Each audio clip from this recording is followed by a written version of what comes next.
Baahubali part 2 విడుదల నేపథ్యంలో ఆ సినిమా దర్శకుడు రాజమౌళి తదుపరి సినిమా ఏది అనేది ఆసక్తిని రేకెత్తిస్తున్న అంశం. బాహుబలి వంటి భారీ విజయవంతమైన ఫ్రాంచైజ్ కు ముగింపుని ఇచ్చిన తర్వాత రాజమౌళి ఎలాంటి సినిమా తీస్తాడనేది క్రిటిక్స్ లో కూడా చర్చనీయాంశంగా నిలుస్తోంది. మరి ఈ నేపథ్యంలో ఈ దర్శకుడి నుంచి ఒక ఆసక్తికరమైన ప్రకటన వచ్చింది.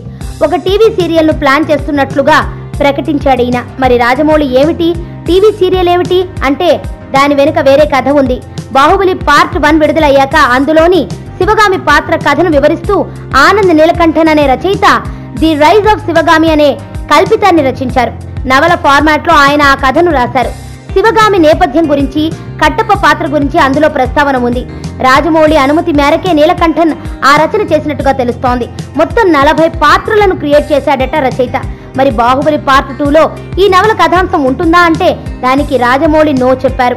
నవల కథాంశం బాహుబలి కంక్లూజన్ లో వాడుకోవడం లేదని, అయితే రచయిత చాలా బాగా రాశారని, దాన్ని ఆధారంగా చేసుకుని ఒక టీవీ సిరీస్ ను ప్లాన్ చేస్తున్నామని రాజమౌళి తెలిపారు.